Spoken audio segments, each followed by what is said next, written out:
అబ్బాయిలు అమ్మాయిలు చదువుకున్నాక ఉన్న ఊరు వదిలి ఉద్యోగం కోసం ఉపాధి కోసం పెద్ద నగరాలకు పోతూ ఉన్నారు. అలా వెళ్ళినప్పుడు అక్కడ ఉండాలంటే అద్దెలు, బ్యాచిలర్ అంటే ఇవ్వరు. అదే సందర్భంలో అబ్బాయిలకి బ్యాచిలర్ అంటే ఇవ్వరు, అమ్మాయిలంటే ఇస్తారు. కానీ అక్కడ సెక్యూరిటీ ఎట్లుంటుందో తెలీదు, తల్లిదండ్రులకు భయం. అలాగని ఎక్కడ ఉండాలంటే హాస్టల్లో ఉంటే పరిస్థితులు ఎలా, దానికి తగ్గట్టుగా ఆహారం అది ఉంటుందా లేదా తెలియదు. ప్లస్ అక్కడ రేట్లు ఎక్కువ ఉంటాయి.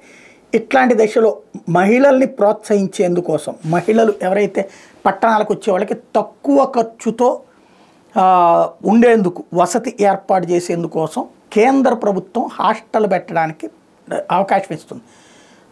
అక్కడ అందులో ఉండే వాళ్ళ దగ్గర నుంచి మినిమం యూజర్ ఛార్జ్ వసూలు, అంటే కన్స్ట్రక్షన్ కాస్ట్ అదంతా కేంద్ర ప్రభుత్వం భరిస్తుంది. అలాగే జీతాలకు సంబంధించినటువంటిది కీలకమైనటువంటి పాత్ర పోషిస్తుంటుంది. జస్ట్ ఫెసిలిటేటర్గా ప్రభుత్వం, రాష్ట్ర ప్రభుత్వం ఉంటే చాలు.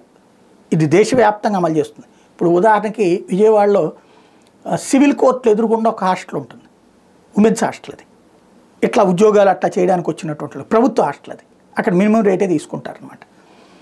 అలాగే ఆ స్వచ్ఛంద సంస్థ వాసవి వాళ్ళ దాంట్లో కూడా ఉంటుంది. ఇది లైక్ సమరం గారి హాస్పిటల్ దగ్గర ఒక కేంద్రం కూడా ఉంటుంది. అది వాళ్ళు ప్రైవేట్గా నడుపుతుంటారు. అందులో ఈ బాధితులు వాళ్ళు కూడా ఉంటారు. ఇక్కడ వచ్చేటప్పటికి ఉద్యోగులు వీళ్ళు ఉంటారు. ఇట్లాంటిది దేశవ్యాప్తంగా భారీగా పెంచమని చెప్పేసి మోడీ సర్కార్ ఆదేశిస్తే ఇవి ఇప్పుడు వివిధ నగరాల్లో రెడీ అవుతున్నాయి. గుంటూరు, విజయవాడ లాంటి చోట్ల కూడా సఖీ నివాస్ అనేటటువంటి పేరుతో ఇందులో అద్దె నాన్ ఏసీ గదులకి నెలకు 1200 రూపాయలు, ఏసీ అయితే 1800 రూపాయలు వసూలు చేస్తారు మొదటి కేటగిరీలో. రెండో కేటగిరీలో అద్దె 5 సభ్యులు ఉండే నాన్ ఏసీ గదికి 1800 రూపాయలు, ఏసీ గదికి 2500 రూపాయలు వసూలు చేస్తారు. మొత్తం 4 డార్మేటర్లో 90 పడకలు ఉంటాయి. సింగిల్ బెడ్ కావాలనుకునే వాళ్ళకి సమకూరుస్తారు. ప్రస్తుతం 50 మందికి ప్రవేశాలు కల్పించేందుకు ఏర్పాట్లు చేశారు. ఒక్క గుంటూరులోనే రిక్రియేషన్ రూమ్లో చదువుకోవచ్చు, స్వయంపాధి పనులు కూడా చేసుకోవచ్చు.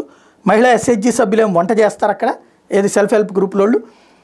అలాగే రాజధాని అమరావతి సచివాలయంలో విధులు నిర్వర్తించే ఉద్యోగులు, ఆయా శాఖల డైరెక్టరేట్లు, ఇతర కార్యాలయాల్లో పనిచేస్తున్న మహిళలతో పాటుగా ఇతర ప్రభుత్వ ప్రైవేట్ సంస్థలు పనిచేస్తున్న వాళ్ళు, కాలేజీల్లో విద్యార్థులకు కూడా ప్రవేశం ఏర్పాటు చేశారు.